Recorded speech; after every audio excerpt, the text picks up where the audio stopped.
Hi friends, welcome to Beautifully Bookish Bethany. Today is going to be the last of my 2021 end of year videos. We're going to be talking about my favorite romances from 2021.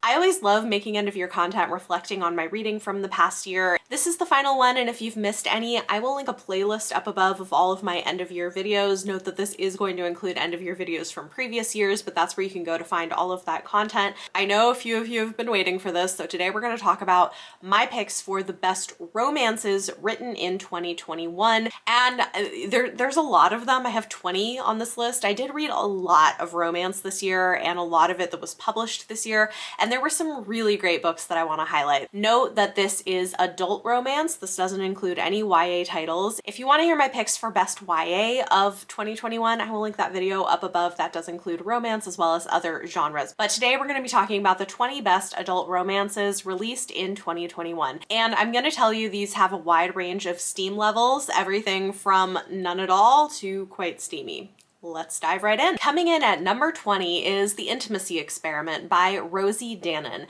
I really liked this, and in fact, I enjoyed this more than her debut novel, which was also interesting. But this one has a quite modern approach to sexuality and is very thought-provoking. Plus it has a wonderful cinnamon roll hero who I just loved and a prickly heroine. So this had character tropes I like. I thought it was well written. I thought it was interesting. Our heroine in this one is a former adult entertainer who has become a sex educator, and our hero is a rabbi who is trying to hire her to do a series on modern sexuality for his synagogue.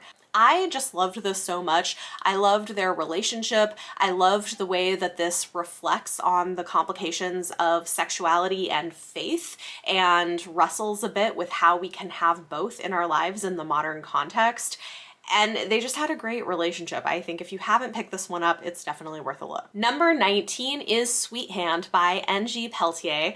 I picked this up because of Jess Owens. She read this and raved about it, and so when I could get my hands on an audio copy, I was like, yes, I am gonna read this, and I loved it. This is a really adorable enemies to lovers romance set in Trinidad. Our heroine is a baker and the hero is a musician, and they hate each other but are forced to work together because they're both in the wedding party for their best friends who are getting married. And I just love this. I enjoyed this so much. I can't believe this is a debut novel. It's so good. It was funny and heartwarming and cute, a little bit steamy. Something for everyone, and I'm very excited to read book 2 from this author in 2022. Definitely going to be picking that one up, and I thought this was fantastic. I think my only complaint with this was I felt like the ending wrapped up a little bit too quickly. I would have liked a bit of a more drawn out ending or an epilogue, but other than that, this was great. Number 18 is If the Shoe Fits by Julie Murphy. This is the first book in a series I'm pretty excited about. It's Disney Publishing's first foray into adult romance, and also Julie Murphy's first time writing an adult novel. She's written YA before, but this is her first adult title.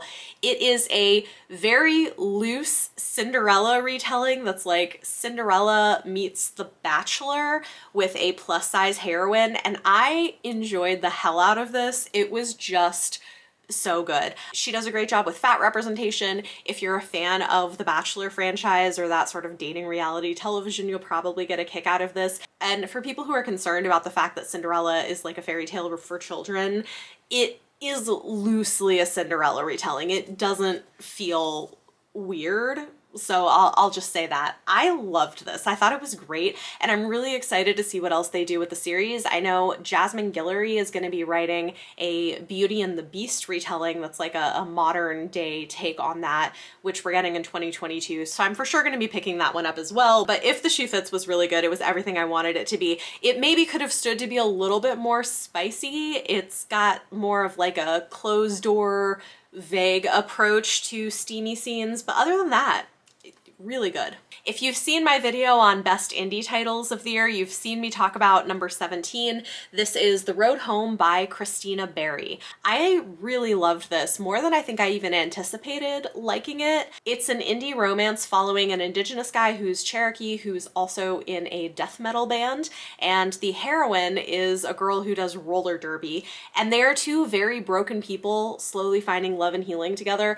And This was just so good. It had me in my feelings by the end so much, and I was just rooting for them. It was interesting too because I'm usually the kind of person with my romance where I don't like it where the couple just sort of hop into bed together right away. That just usually doesn't work super well for me. In this case, it's interesting though because what starts out as a casual hookup turns into something more, and it's because you have two people who have their walls up sky high because they've been hurt, they have trauma, and it's about them slowly falling for each other and letting down their walls and allowing healing to happen, and I just loved it. I thought it was so beautiful and definitely steamy. This one has a lot more steam to it, but I just thought this was very, very good. Number 16 is going to be perfect for anybody who does not want any explicit scenes in your romance, or for people who just kind of want to change it up.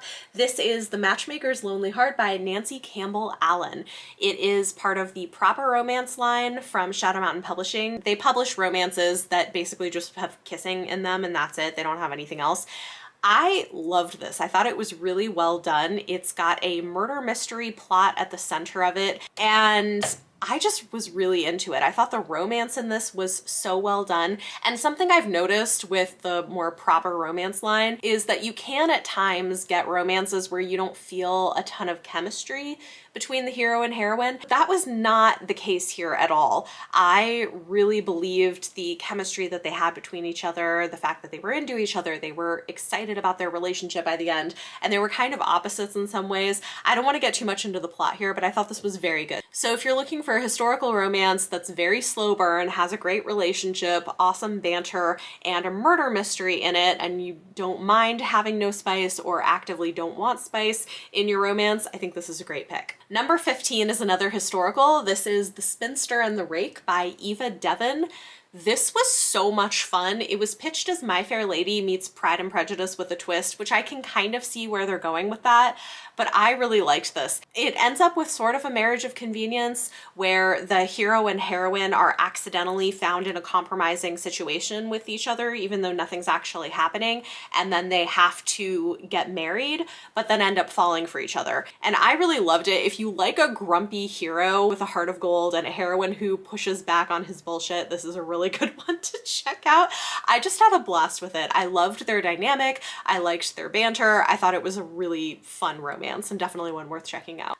Number 14 is one of a couple of more controversial titles that I have on here where there are fans and detractors, many on both sides, but this is Neon Gods by Katie Robert. I really liked this a lot, and not everybody did, and I wonder if part of it is what people are going in expecting. This is a more erotic romance that is a loose take on a modern Hades and Persephone story.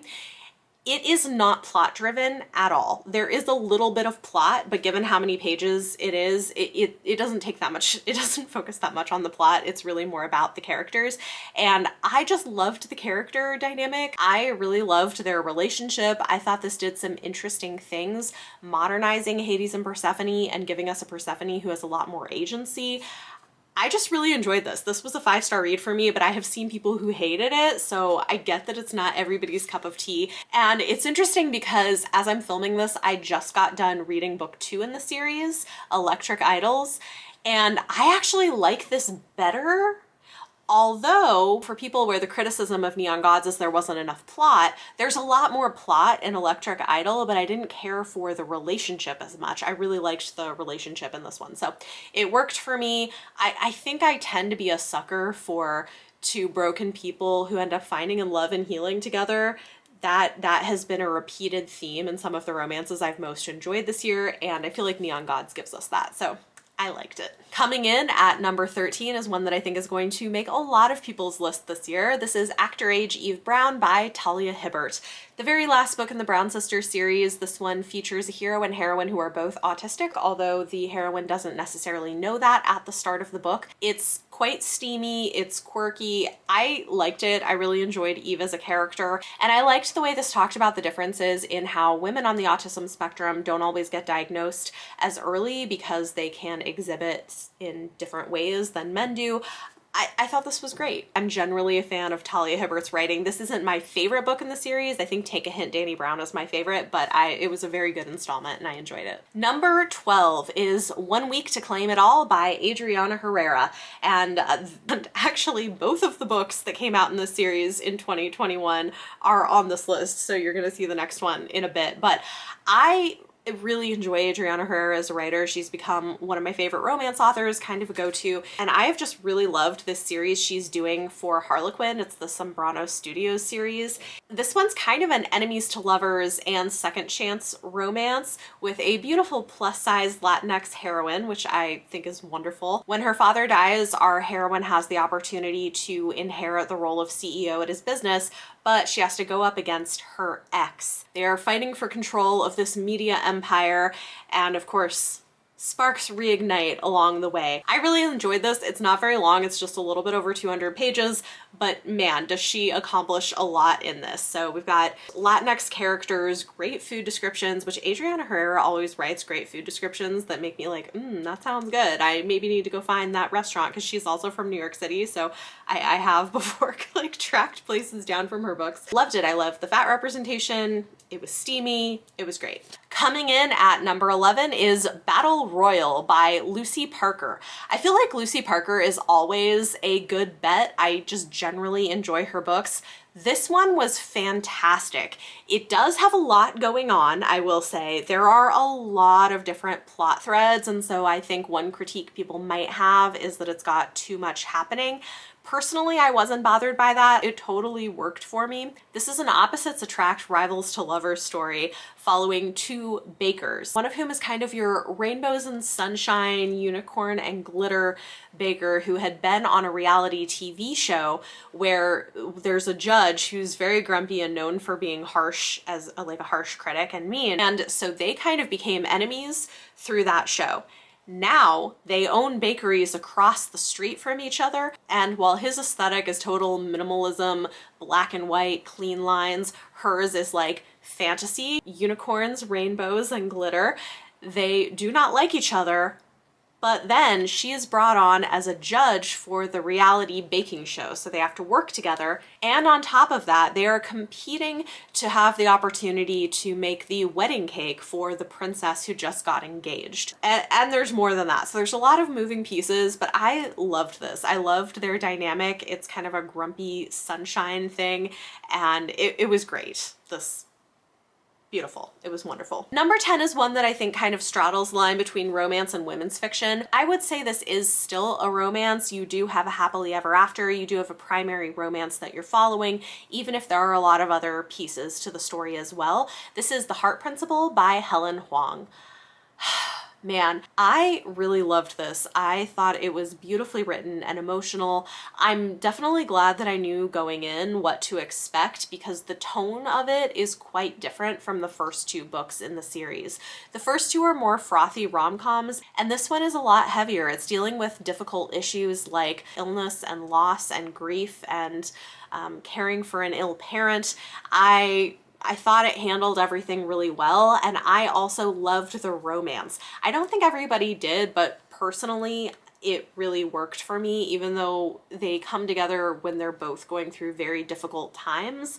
So I guess check content warnings before you pick this one up, or like know what you're getting into. It's not a light and frothy romance, but I think a very, very good one. At number 9 is the debut romance that you've been hearing everyone talk about this year. This is The Love Hypothesis by Ali Hazelwood. I thought this was so good. It's such an impressive debut. If you're looking for a more geeky romance that is, again, kind of your grumpy sunshine setup with a woman in STEM, I think this is really good. Apparently this began its life as a Raylo fanfic, and you can sort of see it, but I feel like it's really been made into its own thing by this point. This has fake dating between a PhD student who's almost done with her PhD and a professor, but not her professor. He doesn't have any supervisory role over her or like influence in her career, which I think makes the power dynamics of this work okay, but it's got them fake dating for reasons. And one thing that I think is cool about this is that even though it's not technically stated on page, it's pretty clear that she's intended to be read as demisexual,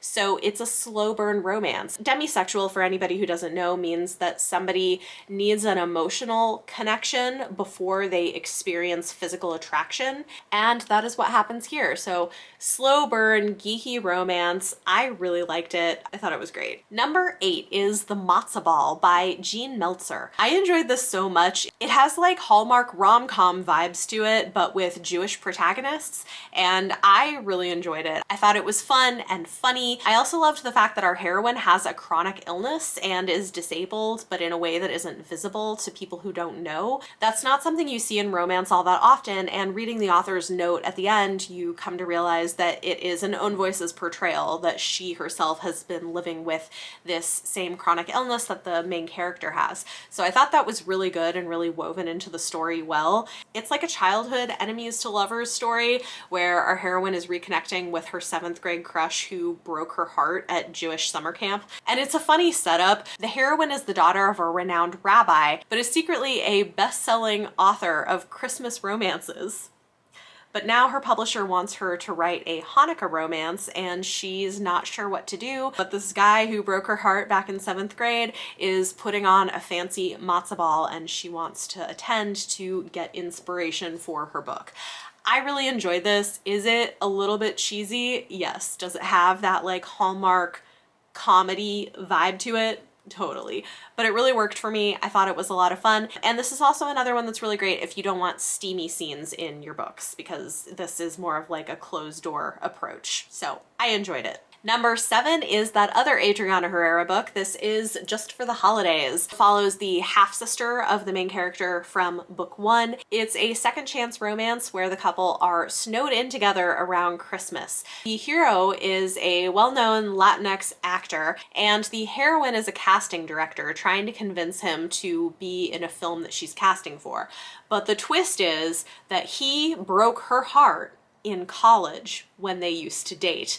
So rekindling a romance, snowed in together with him and his big extended Latinx family around the holidays. It just has all of the like cozy family vibes, but also some good steam, and I just really enjoyed it a lot. I thought it was a great holiday romance. Number 6 is a book from a series that I think is really underhyped. These books are so good. This is One Thing Leads to a Lover by Susanna Craig. Okay, so these books are really fun. They're historical romances where some of the characters are spies, and they're just great. They're like rompy, a little steamy, they have strong heroines and like interesting mysterious plots. This one is really great. Our heroine is a mother, she's got 2 kids, and she's a widow. But she's maybe kind of relieved that her husband died because it wasn't necessarily the best marriage, and now her mother is trying to pressure her into remarrying for money again. But when she goes to a bookshop and accidentally picks up a package meant for a spy, she gets embroiled in this bigger plot, and the hero is the spy, and it's great. It's fun and rompy. I also thought this did a really good job of depicting motherhood. You don't always see that done super well, of seeing a woman who's, you know, a little bit older, who has children, and like, yeah, it was great. I really enjoyed it.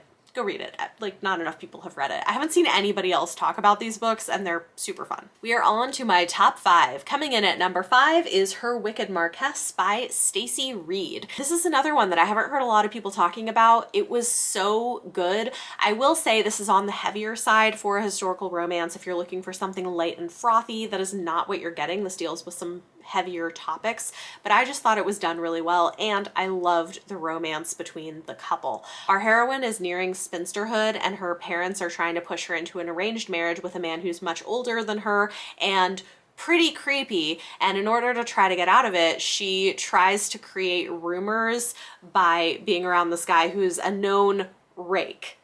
What she doesn't know is that he has a secret agenda where he's trying to get revenge on behalf of the woman that he loved and lost when he was younger. She was a commoner who had been sexually assaulted by a group of highborn men and then ended up unaliving herself. So heavy. It's dealing with like rape culture and toxic masculinity and stuff like that, but he's secretly trying to get revenge. of course, they end up falling for each other. I really loved this a lot. I thought it handled the difficult topics that it was trying to deal with really well. I loved the relationship between the hero and heroine. I just think more people need to read it. It was great. Number 4 is the one other book that's kind of more women's fiction than romance on this list, but it does have a romance and I loved it. So The Christmas Escape by Sarah Morgan. Sarah Morgan is an auto-buy author for me. I buy her holiday romances every year because they're always just so good. I love the way she writes characters, and they're just really good. Most of this book is set in Swedish Lapland, so it has lots of cozy holiday vibes, which was really fun for reading around Christmas. In some ways, this is really a book about female friendship and the complexities of it, especially as people get older and change and their life circumstances change, getting married, having children. So it's got 2 childhood best friends who are having some challenges in their friendship. One of the heroines is going through a rough patch with her marriage, and she also has a young child. And then the other heroine is single and has her own romance arc, which I loved. So I just thought this was fabulous. It gave me everything that I wanted. I laughed, I cried. It was great. Number 3 is my favorite book in a series that I love and have been pushing on everybody for several years now, and it makes me so happy to see other people finally reading these books and also loving them. This is Careless Whispers by Synethia Williams. These are just so good. They're fun and soapy and sexy, and if you're into some soapy melodramatic plot lines in your romance, you should definitely check these out. The entire Jackson Falls series is fantastic. They follow an elite Black family in the American South that is very messy. There's a lot of family drama, they're very juicy, but this is my personal favorite book in the series, and I actually, reading the first 2 books, had been waiting for it because our heroine in here had been a side character, and I was like, I want to see that. This is a workplace enemies to lovers romance. We've got a prickly heroine. You see them in earlier books like snipe at each other, and I was like, I want to see that romance, and we finally got it, and it was so good. I loved it. One of my favorite things is this prickly heroine who's soft underneath but has her walls up, and seeing her find love and finally trust and let somebody else in is so good. This was everything. Coming in at number 2 is a book from an author who I think I can officially say is one of my favorite romance authors now. I've read 3 books from her. I have loved all 3 of them. I think we can say she's a favorite. This is All the Feels by Olivia Dade. Her books just, oh my gosh, they just work for me. I love the way she does fat representation, her romances and her banter. Like, I eat them up. I eat them up. This was fantastic. And one thing that I love about this one in particular is that we have a plain heroine, and I just think that that is so great. It's not something we see very often. We usually have these beautiful, pretty heroines, and I love the fact that even just in this series, she shows different versions of fatness, and like, because being fat is not a monolith, like everybody doesn't have the same experiences or the same body type or the same features. And anyway, I love Olivia Dade. She's wonderful. If you haven't read from her, you definitely should. And these are fun and kind of nerdy also. This one is definitely an opposites attract. Our hero has ADHD, and he's an actor from a show kind of similar to Game of Thrones, but he has gotten in some trouble and needs somebody to keep an eye on him for PR purposes. And our heroine is like kind of a psychologist, social worker type person who takes on the job. They don't have a romantic relationship while she's working in that role, which I appreciated. I thought this handled the power dynamics of that pretty well, which is personally always something that I look for. But I loved it. I loved their banter. I loved their friendship. I loved their romance. Like, everything about this worked for me. I will read anything Olivia Dade writes because it is my favorite. And finally, my favorite romance of 2021, and the hill that I am apparently going to die on because I know there are detractors for this book, but I loved it. It made me cry. I couldn't stop talking about it, and I don't care if everybody else didn't like it. I did. This is A Court of Silver Flames by Sarah J. Maas. You guys, I told you I like prickly, damaged heroines. Nesta is such a prickly, damaged heroine who has a growth arc, and it made me cry. It was so good. I loved this book so much. I found it personally very moving. It was so good. And look, you know, you can criticize the fantasy part of the plot and world building all day long, and I will agree with you and say, yeah, sure, but I don't come to this for good world building and fantasy plots. I could take or leave that part. I loved the characters. I loved the romance. I loved Nesta's journey. And it's interesting because I did not love the first 3 books in the series. They were fun. I enjoyed them. I picked this up because I thought I would like it, but I loved it. I loved it so much. I love the way that it talks about the different forms of trauma that women experience. It was good. I've talked about this book a lot. Yes, I know there are people who love this. There are people who hate this. There are people who do not like the way Sarah J. Maas writes. I was a fan. I thought it was fantastic. And I have to be honest, it was my favorite romance of 2021. So there you go. You're welcome to agree or disagree with me, but this is it for me. So there you go. Those are my favorite romances of 2021. Your list may look a little bit different from mine, but I just was genuinely a fan of all 20 of these books. And hopefully you found something new to check out that might be up your alley that maybe you didn't know about before. Talk to me in the comments down below. Let me know any of your thoughts or feelings on anything I talked about in this video. And for your question of the day, I would love to hear, what was your favorite romance of 2021? What was your favorite thing that you read? Let me know in the comments down below. If you guys like this video, it helps if you give it a thumbs up. Subscribe if you want to see more. Thank you all so much for watching, and I will see you next time.